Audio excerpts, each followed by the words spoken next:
This is KMKDesigns. We are doing measurements for men today. This is for ordering a vest or jacket, not for pants, since that's a whole different set of measurements. Okay, so you're going to be using one of these. It's a soft measuring tape, not the stiff ones that you get at the hardware store. This is one you get at a craft store. You can get it at Walmart or Kmart or Target. Alright, so first we're going to start with the neck. We're going to go around the base of the neck. A little hard with the shirt on, but it works fine. You want to make sure you get right at the base of the neck, because if you go too high, it can get too small. You want to make sure the person you're measuring, or measuring yourself, you're not choking yourself. Like that. Next measurement we're going to do is shoulder width front. We're going to start by finding the bone, kind of at the top of your shoulder. You're going to go from tip to tip, and then you're going to turn around and do the back and do the same thing. Find that shoulder bone, go straight across the back on either side. And turn around again. We're going to do upper chest.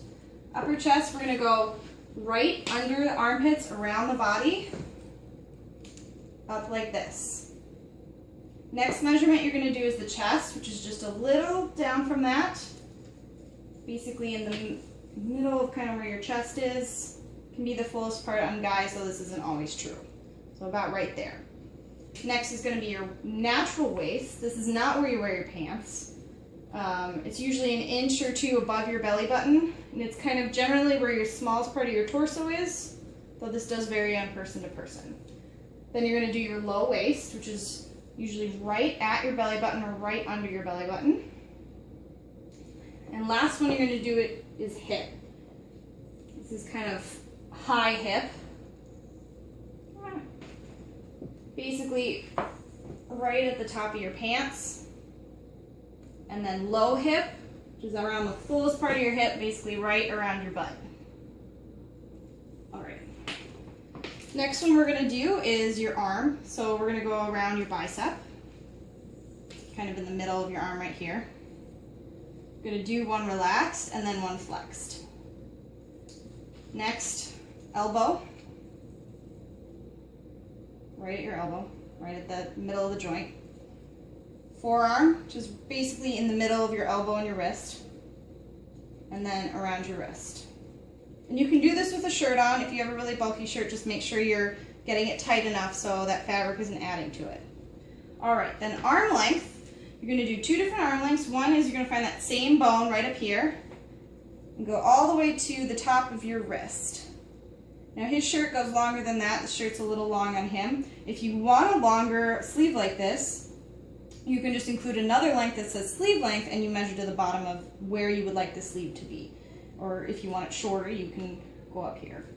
Okay, now you bend your arm a little bit, just a little bit.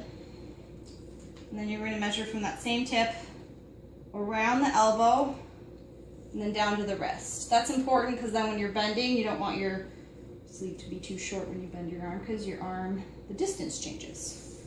Alright, then we are going to do the arm side depth. This one is a little strange. Let me have you turn sideways for this one. You're actually going to wrap your elastic this side of the neck and go under their arm.